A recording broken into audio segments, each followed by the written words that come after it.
to Affect Autism, where affect is the #1 tool we use in supporting child development through playful interactions. Hello, I am so excited this week to introduce Dr. Amanda Kriegel, who's a clinical psychologist with Floortime Atlanta and a mom. She's been on the board of directors with the Interdisciplinary Council on Development and Learning, the home of DIRFloortime, for 5 years. And Morgan Weissman, who is an occupational therapist and a Floortime consultant at the Rebecca School in Manhattan. And she also works with families privately through Occuplay. Both are DIR, or Developmental Individual Differences Relationship-Based Model, DIR Expert Training Leaders. So it is great to have you on. Welcome. Thank you so much for having us. We're very excited. And I'm Daria Brown. And, I created Affect Autism to help other parents learn about DIRFloortime. And the first blog post was, it's all about affect. And that's why it's called Affect Autism. We use affect to affect our child's development. And the topic for today is about genuine affect and bringing out our authentic selves with our children, and about how that R, or the relationship, the R in the DIR model, really is a vehicle in that process as well. So Amanda and Morgan both presented at the recent ICDL conference, and as part of their presentation on the R, the relationship, the heart of DIRFloortime, they also talked about genuine affect. So I'm a parent who had never known much about autism or Floortime until I was right in the heart of it with my son, my family. And when you do learn about Floortime, I remember very specifically really watching videos and seeing Dr. Greenspan interact with children and reading Engaging Autism, and then trying to apply it and understand it. And then also my husband doing the same and having conversations with him, like, how do we do this Floortime with my child? And so one thing that I notice now that I work with parents in the ICDL parent support group is we get a lot of new parents coming on and they say, I've read Engaging Autism, I've read all your blogs, I've listened to your podcasts, but I don't know what to do with my child. It's confusing. And we see a lot of Floortime videos on YouTube or whatever, where it's that stereotypical kindergarten teacher who's great with kids using their affect, like, hi, sweetie, how are you today? Isn't that lovely? Oh, wow. And that is wonderful, warm, nurturing, caring, affective communication that is very natural for usually a young kindergarten woman teacher. And when my husband saw some of this stuff, he was like, I can't do that. I feel ridiculous. So we wanted to clear the air for parents and practitioners listening today and say, no, you do not have to be the sing-song kindergarten teacher if that's not who you are. So who would like to go first? Amanda, do you want to start as a psychologist? Sure.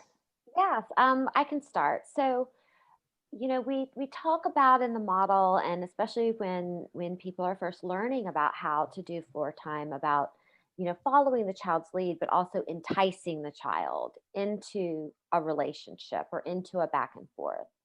And we're always like, you got to use your good old friend affect. And something that I think Morgan and I have seen a lot is, as training leaders and consulting and working with parents, is that affect is this very big, loud, boisterous thing that gets a child's attention. Or it's, like pratfalls or dropping things. It's this, if I do this, I know they'll come to me, which, when you're first starting out, that's great. Try anything. If you're, working with a child who's very self-absorbed and very in their own world, and you've got to really up the ante to get them to acknowledge your existence, I'm all for it. However, I think what gets lost sometimes is, first of all, then we tell people to do, 6 times 20 minute sessions a day. at this energy level that is not natural, that is not authentic, that is not humanly capable to do that. And you're getting oftentimes more of a reaction from the child when you go really big and over the top, and not necessarily a connection. So we really want to encourage people to figure out how to relate and interact and pull the child in using different types of affect, using matching to where the child is or joining where the child is, rather than maybe just going really big and really high. Morgan? Yeah, that Yeah, makes, oh, go ahead. Well, what I was going to say is we spend so much time thinking about the child's profile, which is so important. But we also want to encourage parents and caregivers and therapists to also think about their own profile and think about their own style of communicating, not necessarily just with their child, but what they're like as a communicator across many different contexts. How do they use their body language to communicate? How do they use their voice to communicate? Are they a person who likes to talk a lot, or are they a person who likes to be a little more passive and maybe use gestures? And those are things that as parents we also really want to think about. How are you going to be your most authentic self in this relationship with your child? Because our kids are so smart and so aware, and they can tell, I think, sometimes when we're putting on a show or doing something that maybe we're not comfortable with, or even doing something that makes us feel exhausted. They're so aware, and they really can pick up on those things. Yeah, and I really like how Amanda said you might be going over the top to draw them in, and that is what we want to do. We want to draw them into a shared world, but doing that over the top, like, oh, hey, wow, what's that? Oh, that is so cool. That might be the initial thing to draw them in. But then I like how you said you're getting a reaction instead of a connection. I think I'm going to put that in the blog post as a square with a quote from you, because I know that Stephanie Peters, who works at the ICDL home program, said, yes, we do want to draw our children in, but we want to help our children learn that they can draw us in as well. And so you can't do that without the connection, and the connection is that relationship. And I think what you said, Morgan, about knowing your own profile really is key to that, because if you can't just be yourself with your child, then it's going to be hard to have that genuine affect and that connection, because they always know that, oh, you're acting funny around me, but you don't act that way around grandma and grandpa, and you don't act that way around your sister or brother, and you don't act that way around Mrs. So-and-so, but around me, you're acting strange. Yeah, and I have the opportunity to work with so many wonderful speech therapists at the Rebecca School, and I really observe just the way that they communicate and use their own voice to work with students, and they use a very natural cadence and rhythmicity in their voice when they're engaging with students across so many different profiles.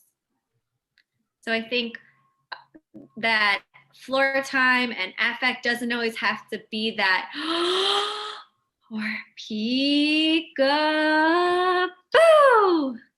It doesn't always have to be that. Sometimes it can be that, and sometimes it works really, really well, but that's not the only way you can use yourself, and you can use affect to connect and relate. Yeah, and I think I want to say two things about that. So for parents listening who might be just starting out and their children are in those early stages that Amanda described, where it seems like they're not paying attention to you at all. It seems like they're in their own world, but they do want to connect. They just don't know how. You're using some of that, and that's totally fine. So we're not saying don't do, wow, because I know with my son, to snap him out of some things, sometimes I have to do that. I'm like, oh no, what happened? And then I get his attention, and then, oh, sweetie, hey, what were you thinking about this? Or whatever we get into. So I want parents to know that, yeah, absolutely, you might need to use that over the top to pull in a child who's under responsive.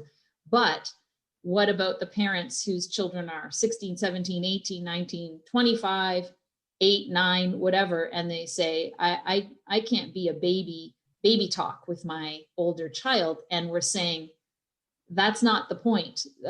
When we say affect, we don't mean being over the top. We mean matching, connecting with your child. And so, Amanda, can you describe a little bit more about how we do that? So I think a lot of it is it's time consuming, and it has to do with, I mean, I really, feel like, parents do know their children best. And I've been so fortunate to have been mentored by one of my many wonderful DIR mentors is Dr. Barbara Dunbar. And I did some parent training with her. And the first thing she would ask parents is, come back next week with a list of things where you do feel connected with your child. Things that you feel, are times where, you have some nice, back and forth, and you feel like you're really present with one another. And we never had anyone come back and say there's just none. We would have it with some, sometimes it would be during, bath time. Sometimes it would be, a closeness around, reading books. Sometimes it would be chase and tickle. With one family whose child was not, was like in a wheelchair, it was watching the leaves together and kind of oohing and ahhing about the leaves. Everyone was able, with a very broad range of profiles, to come back and say, oh, when after diaper change, when I do little piggies, we are together. And building on what you already have, building on those times where, oh, it's they love swinging with me, and then if I start singing, just anything, not extra loud, not extra silly, then I get, a nice connection. And so building on what's already there and then expanding from that. Yeah, you have some examples too, Morgan? Thinking about finding shared interests and experiences together, and that takes sometimes a little bit of work, because it's not just the interest of the caregiver, or it's not just the interest of the child. Both are really important. And now we have to think about how we're gonna kind of bring this together and get both parties interested and attuned in one of each other's interests, or a new experience or a new interest together. And even something simple like learning the melody of a theme song that a child likes and kind of just humming it lets the child know that, oh, like they're interested in what I'm interested in. And that feels really good that somebody else is interested in my interest and wants to learn more. Yeah, I know it's my son lately has been interested in Mario Kart. He just learned how to play video games during the shutdown this past year. And so now we have a playlist. So if we ever have to drive anywhere, which isn't too often anymore, we have on the Mario Kart songs on the playlist. But he has this new favorite one that I think it's called Mushroom City. And so he's now started sort of humming it around the house. He just goes, da, da, da, da, da, da, or whatever. And then I'll sort of hum a little bit back of it. Da, da, da, da, da, da. And then he'll continue. And I'll just do it quietly, because if I start singing, he always says, don't sing, mama. So he likes to be the director. Dr. Greenspan always said, let your child be the director. So I don't want to take over and start singing the whole song, but just sort of let him know, like, oh, I know that song you're singing. That's fun. So I like that you gave that example too, because it made me think of that. But yeah, I think that what you said, Amanda, echoes what Eunice Lee said in past podcasts I've done with her, where, you know, she had a parent who put the child on the swing, and the swing was going, and the mother just couldn't stay regulated. And she realized because the mother was making the mother dizzy. And so you can't do floor time if you're uncomfortable yourself. Yeah, and Daria, what a great example of kind of that routine that you've created in the car where you listen to this music together, and that creates that predictability of that routine. We're going in the car, we're going to listen to music together. There's this playlist of these beautiful songs that you like, and maybe you also have some of the songs that you like. Maybe you slide in one of your songs, and that starts to slowly now become like, this is our routine. We do this together, and just creating those experiences in your everyday routines is really helpful. And it's a nice organic way to do it, right? We don't have to always have this like scheduled sensory diet at this time. At this time we do this, and at this time we do that. We want to create opportunities for families to get these floor times in just naturally throughout their day without having to change their own schedules and routines. Yeah, and the theme of the ICDL conference in November was something like floor time everywhere all the time. And I don't think I realized how much I do that until I gave the presentation and people started chatting comments in the chat box during the presentation of my video of doing floor time in the car and stuff. But yeah, it really hit me that it is just exactly what Dr. Tippy told me one of the first times I ever talked to him. 99% is the relationship. It's all about the R. And you just gave me some great ideas to playfully challenge and, you know, nudge my son's development a little further of what I can do, because right now he has the songs, and then, you know, he'll think of a new level from the game and he'll say, I want, you know, whatever level. And then I have to look it up in Spotify and add it to the playlist. And then as the playlist is going, I'll be driving, and I'm a natural multitasker. So it's not much for me to just like, while I'm driving, I don't even have to look, I can shift to the next song. But he's like, no, next song, mama. No, I don't want that song. Next song, mama. No, I don't want that song. Next song, mama. So constantly shifting. And then I'll say occasionally like, no, I can't, I'm driving. I can't switch it right now. But having the addition of one of my songs too, because there have been times when we've been on road trips that are long that I say, okay, mama needs her music now, because I'm a huge music fan. I have tons of playlists in my Spotify. And when I start to get sleepy in the car, like I need to blast my music and sing along to just stay alert and drive. And then he is a sensory seeker, so it doesn't overwhelm him to hear all the music and stuff, or at least, you know, it might overwhelm them after a while, but incorporating that into our daily routine where I say, your turn, my turn, your turn, my turn. And maybe I will throw a couple of my songs in there because he's going to say, no, I want my song. And then I'll say, oh, okay, back to your song, but slowly nudging into where he can be tolerant of maybe someone else wants to hear something different. It's not all what I want all the time.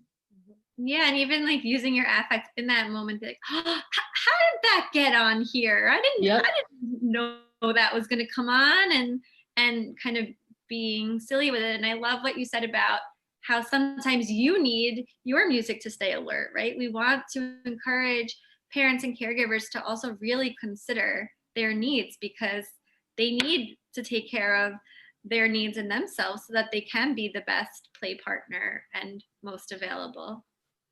Well, and then on the same vein, to hang with, oh, okay, but I just need to hear this part. I just got to hear this one. Just wait till they drop the beat, and then I'll switch it. I've actually done that before. I mean, and sometimes it'll go well, and sometimes it won't. But you're related and engaged in the activity. I think one of the hardest things about floor time, and I will say this, you know, as a parent myself, is some of what we do is very counterintuitive. You know, we ask people to rock the boat. We ask you to put challenges, you know, out there that might go horribly wrong and lead to dysregulation. And for someone that you have a strong relationship with, and I think this was a real gist of what Morgan and I talked about at the conference, when you have a strong R, then you can take more risks. You can repair that rupture. But, you know, when you're first starting out, like people who are listening who might be clinicians, you've got to let the child be the director, and you have to hang in their world for quite a while before you can be like, you know, I'm really tired of playing trains. You know, oh, not trains again.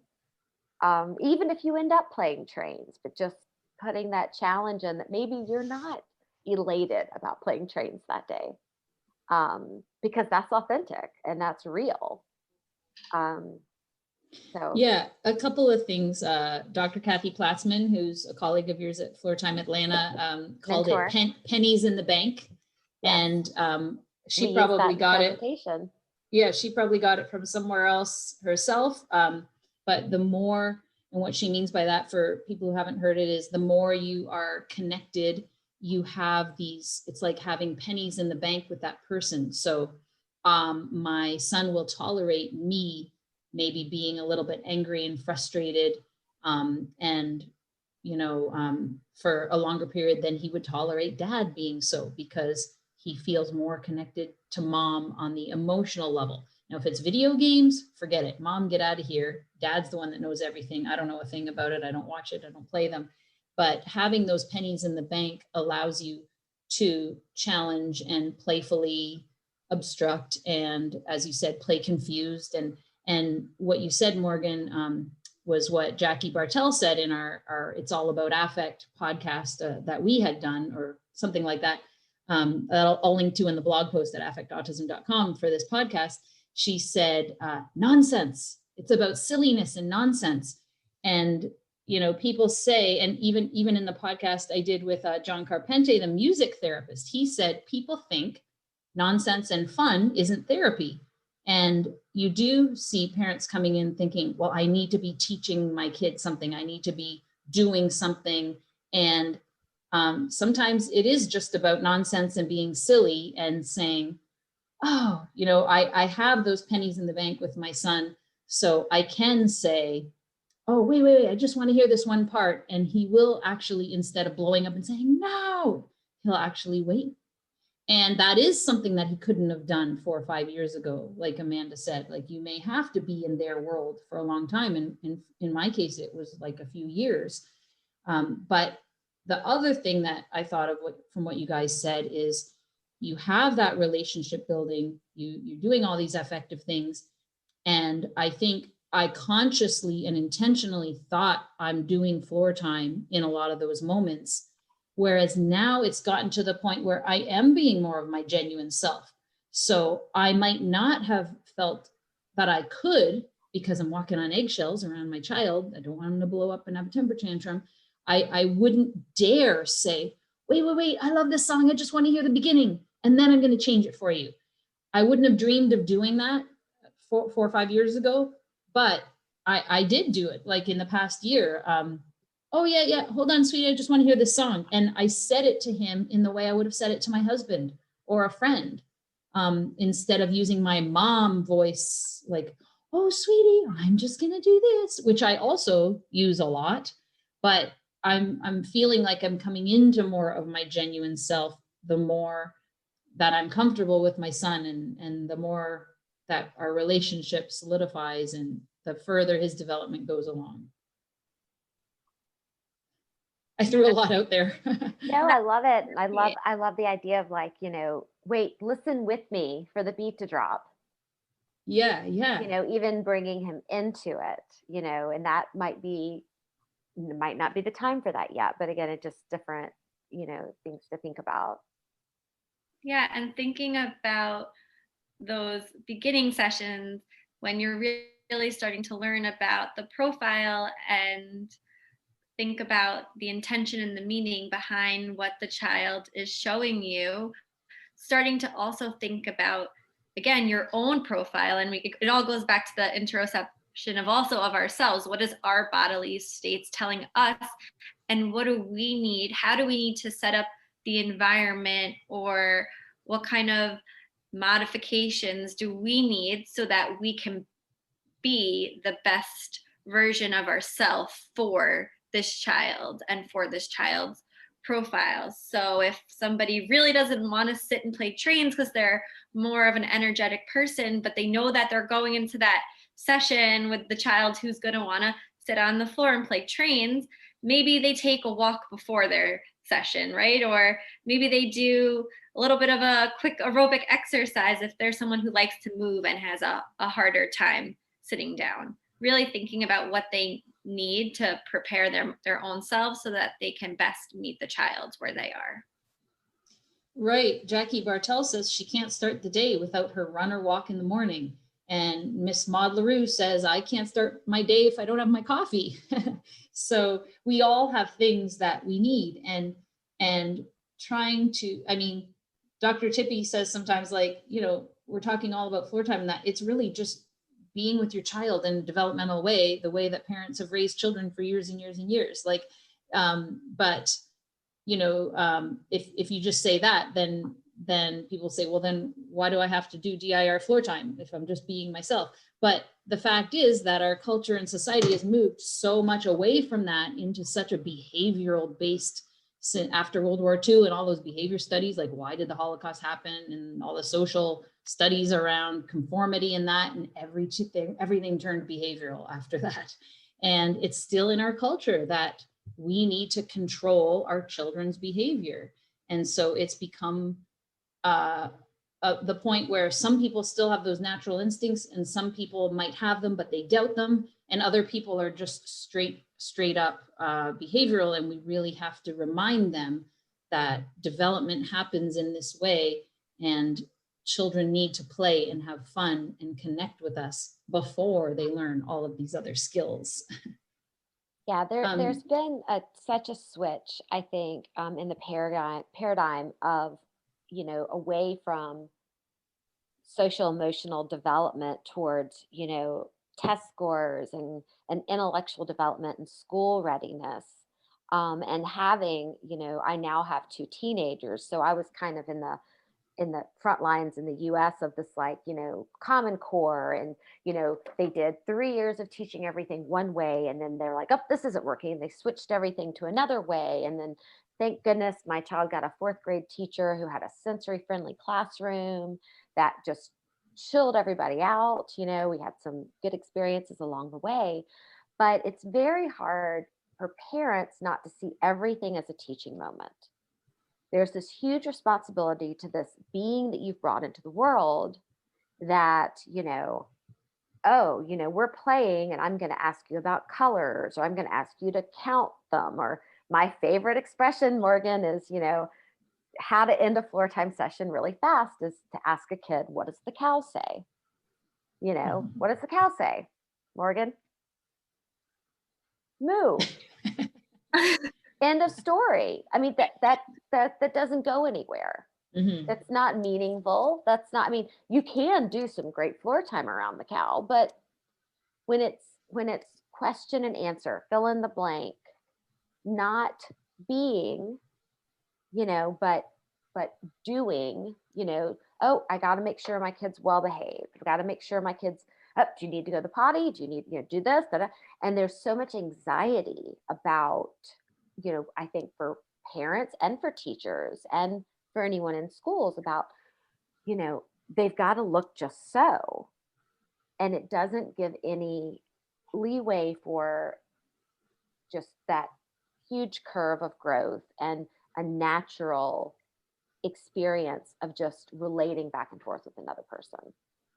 It's funny you say that about the cow, because the speech department at the Rebecca School a few years ago, they did a presentation called "What if the cow doesn't say moo?" And I thought that was so brilliant, and just such a great way to kind of explain to parents or even people newer to the model about not asking questions that there's a specific answer to, right? That's what Dr. Greenspan always wanted us to do. Ask questions where there is no right or wrong answer, because we also want to kind of see what's going on with our children's inner thoughts and their inner world, and what meaning means to them, and really what they're thinking. And then so often it can produce a lot of anxiety for children when they think there's a right answer. And that can really prevent them from communicating and feeling comfortable in expressing their ideas. So in floor time, there's no wrong ideas. That's what we always tell parents and even students. There's no wrong idea. What are you thinking? We want to know. Share with us. It was definitely a hurdle for me. If I watched the videos with my son when he was a baby, I'm teaching in every single moment, like, oh, the square, this is a square. Oh, where does this go? Oh, it goes here. And oh, red, blue, you know, and they can learn all that by just memorizing all of that. But what we want to focus on is relating back and forth. Can they continue to communicate with us back and forth in a long chain and sequence, and continue that, sustain that connection for a period of time? And Morgan, I wanted to cycle back to you about parents who have older children, and you know, maybe they're 17, 18, 19, maybe they're 20, maybe they're non-speaking, maybe they are speaking, but when they see floor time, what do they think, and how do we explain to them this process? Yeah, absolutely. I think sometimes when they hear floor time, they probably picture that image of a baby and caregiver on the floor face to face with blocks. And I wonder what that experience is like for parents of older teens or even young adults. But really, I always like to go back with parents and teachers and clinicians and asking them, what is the most enjoyable thing that you do with the child or you do with the individual? When, like you said, Daria, when do you feel the most connected? And that can be so many different things, right?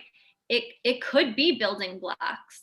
That might be something that's really fun for the child. It could be drawing together, but it also could be sitting on the couch and watching the baseball game. And maybe it's something that you really both share together, and you have those beautiful moments of gesturing to the screen, or maybe you have a special cheer or high five every time your player gets a home run, or maybe there's the 7th inning stretch that you guys do together. Just whatever that experience means to you and when you feel the most connected. And that's going to be unique to each family and each individual across different relationships, right? Like you mentioned, your son does different things with you than he does with dad. And those are all relationships. Yeah, and just using affect to continue to sustain the back and forth interactions. I think that's the biggest hurdle for people to figure out. And I know Dr. Robert Nassif, who's a psychologist in Philadelphia, who I've done a couple podcasts with, brought up in the last podcast with him that he has, in his support group for dads, he sees that dads are people that stereotypically want to solve problems. And so it's harder for them to use affect with their children. But then he sees the dads doing it with their animals, with their pets, with the dogs. He'll see the way they interact with the dogs is very playful, and they're using their affect.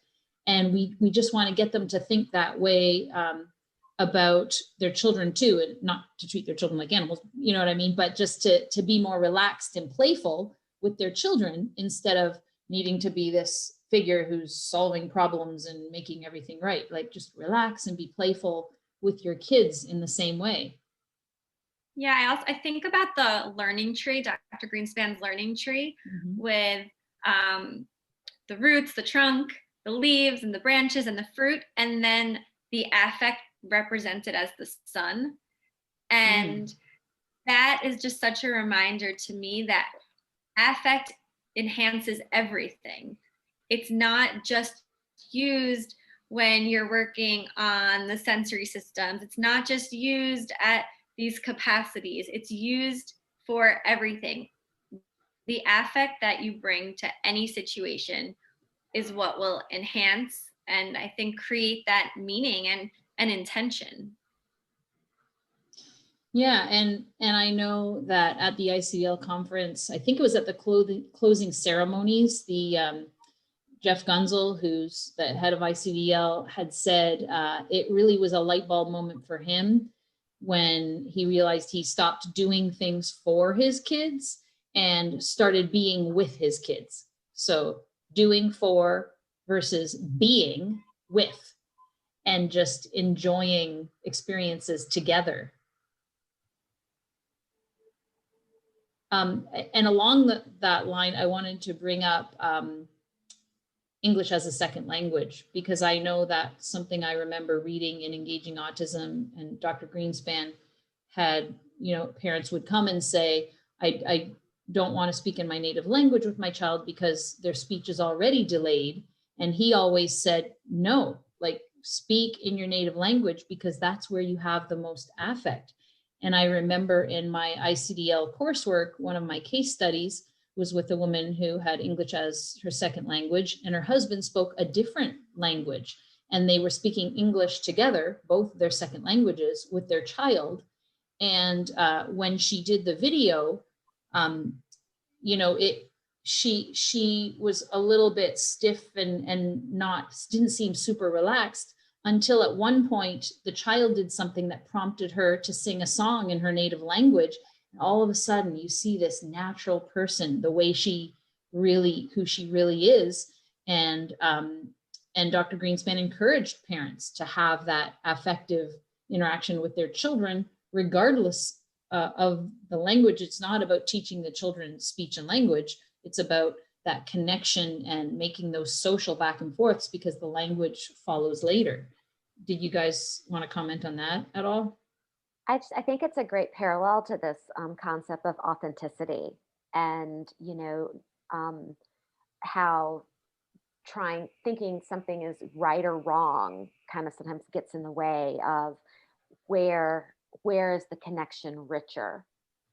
And the fact that she, when she was in her native language, the child, her warmth and her presence and her being was probably in its most authentic state, and then the child is also reading that as well. So it kind of opens the door to different ways for different people how that might be. Yeah. I imagine in New York City you have a lot of diversity of your students and children who hear different languages at home. Mm-hmm. Yeah, and it's definitely always something we're considering all the time, and not just language, but also thinking about culture and affect and what that looks like, and really learning more about families and their backgrounds and their experiences, and what language they use at home, as well as how their language conveys something, because that's really important that we're learning about that and also incorporating that into their program, as well as thinking about that when we are working with families and coaching parents. And it goes back to, we don't want people to floor time the same as us, or we want them to really find their own authentic voice and what works for them and their family unit, and just really that big picture. Yeah, and back to the kids really picking up on that. I can think of times when we were not in lockdown and we would always go to layout tours at people's homes. And so a layout tour is a person who has a model train set up in their basement usually, and they have all these tours, and we've been on like probably 50 to 100 of them, literally. And we go to all these people's houses. And what always stuck out with my son was when someone screwed up. So what I mean by screwed up is the train derailed and the owner gets all flustered because, he set everything up to be perfect. And as soon as the guests come, the train, derails or doesn't work or something. And one of the guys said, "Oh, come on." And my son, to this day, like that was like 4 years ago, to this day, if something comes up, he'll say, "Oh, come on." Because that stuck with him. Like, he's like, oh, there's a genuine reaction to something that happened that was frustrating, and that affect popped out at him, and he thought it was hilarious, and he uses that. So, I used to try, and I mean, of course, as adults, we always have to censor ourselves around our kids to some degree.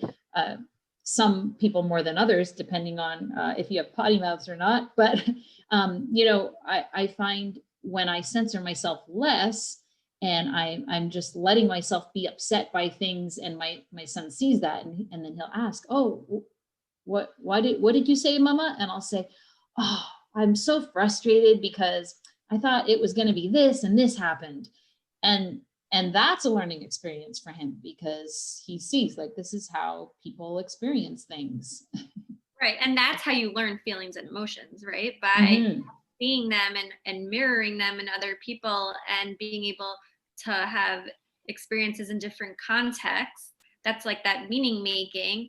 That's how you learn feelings and emotions. And so often we see, even in early learning centers, teaching emotions with these like emoji charts, or Amanda shaking her head, and these like feeling charts. And that's not developmentally how emotions and feelings are learned by humans. Yeah, my last podcast with Dr. Glavinsky, we talked about that, and the difference between cognitively understanding what an emotion is, which might be a starting entry point, but knowing what it is viscerally, like you mentioned, the interoception. What does that feeling in my body feel like to really be angry, or to really be super excited, or to really be hungry, or anything? But yeah, just having I know my son will say, sometimes he'll say, so and so at school was in the red zone. And because, he's learned those zones, but he's starting to understand. And I've tried to supplement that at home by saying, like, oh, he must have been upset about something, what happened, and to try and get him to feel that. And they do facilitate that. And those programs, I think they're valuable, right? But they're kind of, I look at them kind of as accessories, right? Mhm. They enhance the effective based emotional learning that we do. And in that moment when your son's talking about his classmate being in the red zone, I also think about, like, well, what is he thinking about? I wonder what the experience was like for him to see his peer in the red zone, right? There's just so much more meaning behind, really, I think, what can be conveyed through a picture or a color. Right. And I'm imagining people watching the podcast seeing Amanda roll her eyes at the mention of the emotion stuff, and that is a read of affect as well. So did you want to elaborate on that? Well, I think something that it's very important, and I know Morgan and I brought it up in our presentation, is that, affect isn't all like happy go lucky high excitement. Affect is scary, affect is anticipation, affect is sad, affect is angry. And so part of, I think, using being authentic, and when we do it through play, yes, we're playing out something. So we might not necessarily be upset or angry, but we're trying to create an experiential, safe experience. But in that vein, if the child wants to lock all the bad guys in the jail, we're not going to say, oh no, honey, that's not nice, because the child needs to lock all the bad guys in the jail, because that's coming from somewhere, and that's something they need to work out. And so, social emotional growth isn't just happy, because I mean, that's not realistic. And then I roll my eyes about the charts and things, because I agree with Morgan. I think that they are an accessory. They can be helpful. And I totally agree with Dr. Glavinsky, as, a cognitive understanding of emotions is a doorway. But I think that all children, and I'm a person who kind of believes that at least the majority of autistic people that I have met have a tendency to be overly empathetic rather than this idea of, locked down and not wanting to relate. They're feeling feelings very deeply, very strongly. And the coping mechanism is meltdowns as a child and shut down by the time it's been shut down by everyone else around them. And I don't think this is healthy.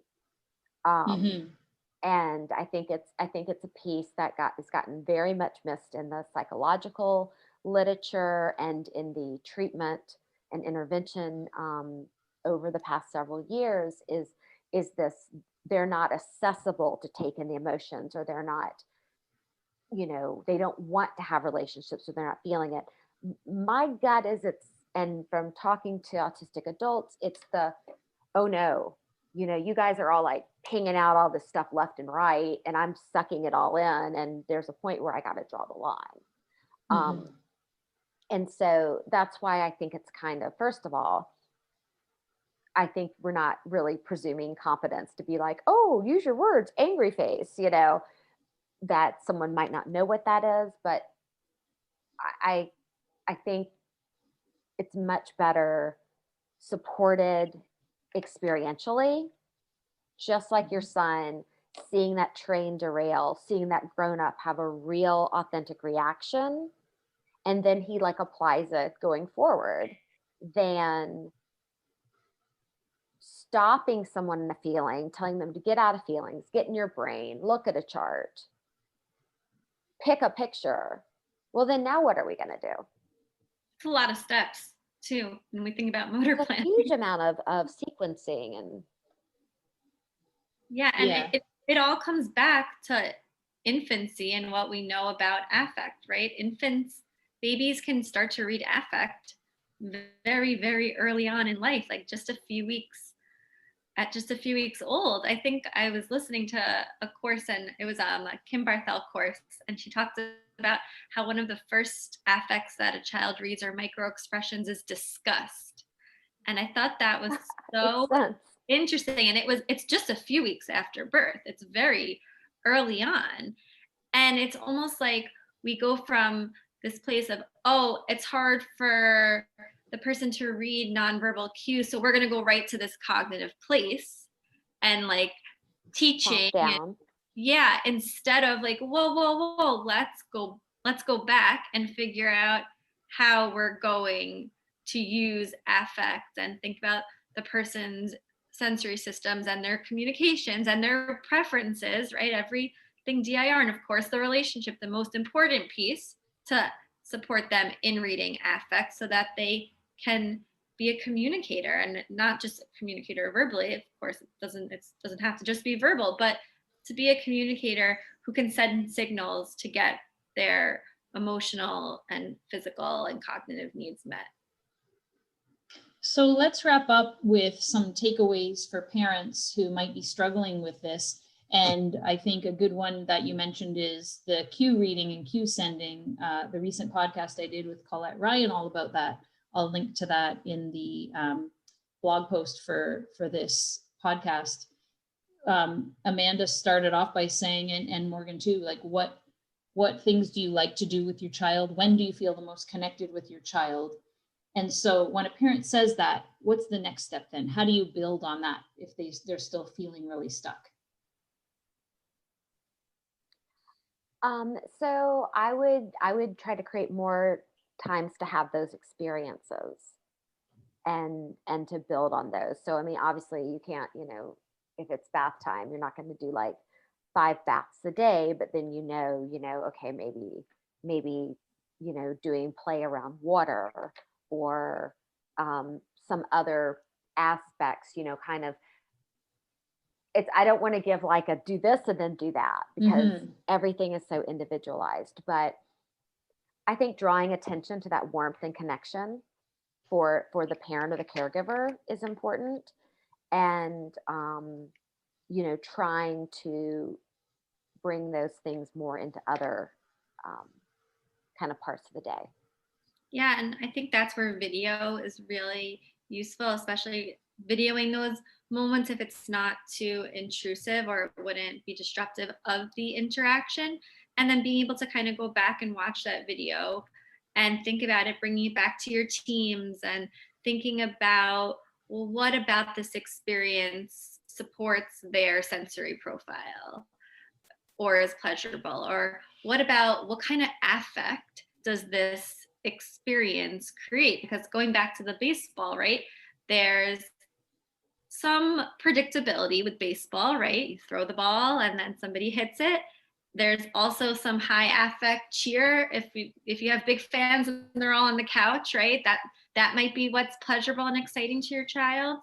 And then also thinking about, of course, their motor planning and their language, really thinking about those specific activities and how it relates to the whole profile. And that's where I think having video as well as having a team or a coach to come back and reflect with. And I think the trial and error as well is a big piece of that. Talked about this in many podcasts, learning how to attune to your child with those, looking at those cues and all the things that you just said. What is it that my son loved about hearing the guy go, oh, come on, that I could then pull into my life every day? Well, maybe I'll, have a play session where I, by accident, am knocking things over a lot, and oh, I'm so clumsy, I knocked that over again. Oh man.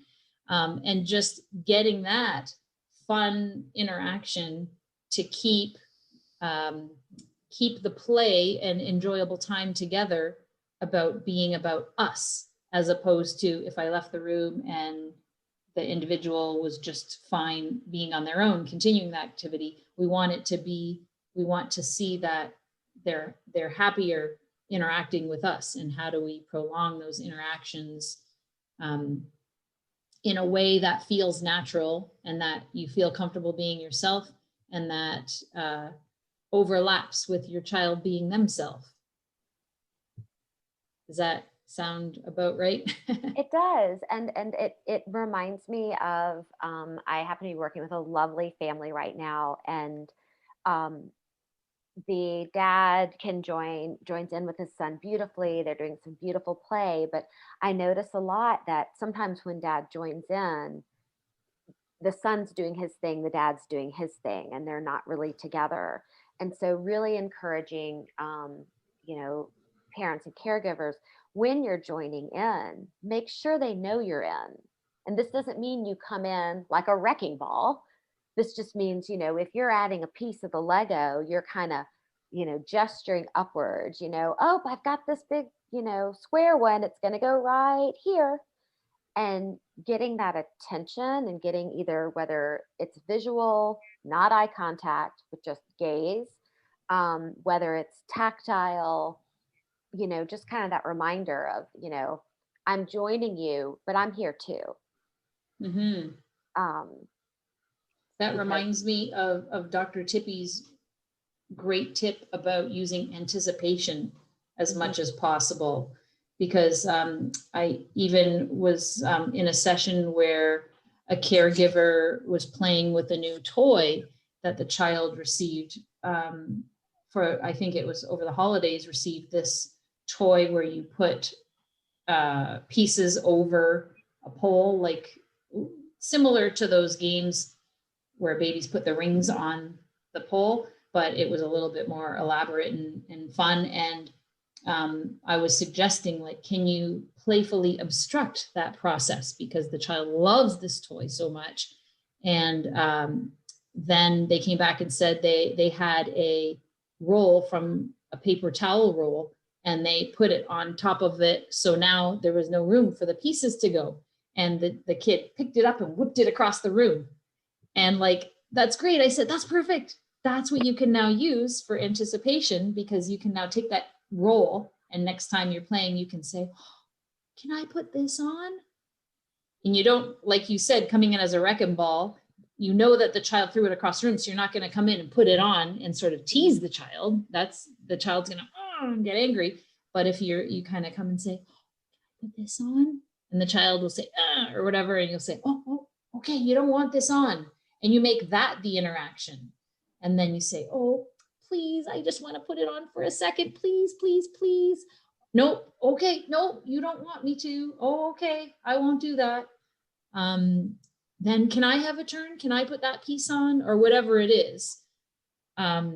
Just having those interactions where you're being playful, you're being authentic. Yeah, and it goes back to that trial and error piece that you spoke about before. And I think just reminding people to keep trying. And as long as you're being kind and respectful and trying to understand the individual's point of view, keep trying. And then along with the trial and error and keep trying, being kind to yourself. So if it doesn't work one day, that's okay. Maybe you try the same thing again the next day. Maybe it will work tomorrow. Or if it doesn't work one day, you think about why it didn't work. But also recognizing that as human beings, we all have different emotions, and especially right now, like we all have our good days, we all have our bad days. It doesn't necessarily mean there's like regression. I never understand when people look at it like that. It's just different, and it's just the day, and it's just where you are in that moment. And I think thinking about the child and the adults that we work with, as well as thinking about ourselves. Yep. Any last words, Amanda? Just that, this is not, it's not easy, but parents know their children. And, if you're working in a program or you're working with, other clinicians, our job is to help you tease out, ways to support and ways to support you, to make sessions more successful, but to be okay with using a range of emotions and really lean on the fact that you have this relationship and this connection with your child. And that is our modality of support, is building strong relationships and going from there. That are trusting and safe and familiar. And within that cocoon, you can play and test and all of the things that we talked about. And to trust your gut when it's not a good day to do it. Mm-hmm. Don't feel like you're holding your child back if it's not a good day to push or challenge, or it's a good day to just let them, someone needs to take a brain break. We all do. Right. Any last words, Morgan? It's funny you said trust your gut, because that's exactly what I was thinking about, Amanda, that the gut and the heart, right? That is so related. We know all the work of Dr. Porges with the vagus nerve, like your heart and your gut. Trust your heart, trust your gut, and keep doing what you're doing. Yep. So you don't need to be an over the top with affect. You might need to sometimes. You don't need to be, you don't need to necessarily think that you're not doing enough or doing too much. Just relax about what you need to be doing. Focus more on just being with your child, having that loving relationship where you feel comfortable together, and just find things that you like to do together and that your child enjoys when you're there. Do what you have to do to try and be playful and enjoy your child's company in those moments, and just being authentic, loving, and responsive. Yeah, what a beautiful way to describe that. Okay, well, for those listening or watching on the YouTube link, the link to the blog post is below. For those listening, affectautism.com. It'll be under Genuine Affect, or look up Dr. Kriegel or Morgan Weissman, and you will find links to the past podcasts that I referred to and other things that we talked about. And thank you both for taking the time to discuss this with us today. And we also have a bonus, the PDF of Morgan and Amanda's presentation they did at ICDL, which is the heart of DIR Floortime, the R, and you can look at that at the site as well. So thank you so much again. Thank you so much for having us. Thank And you. thank you to everyone who's listening for working in and committing to a relationship-based approach. Absolutely. If you're a caregiver looking to implement your own Floortime approach, please check the ICDL parent website at the Interdisciplinary Council on Development and Learning for a virtual Floortime consultation or for the weekly parent support meetings. We aim to help you implement your program at home using the Developmental Individual Differences Relationship-Based Model, or DIR, taking into account your child's developmental level, their individual differences, and using your relationship with them to help promote and support their development. Until next time, here's to affecting autism through play.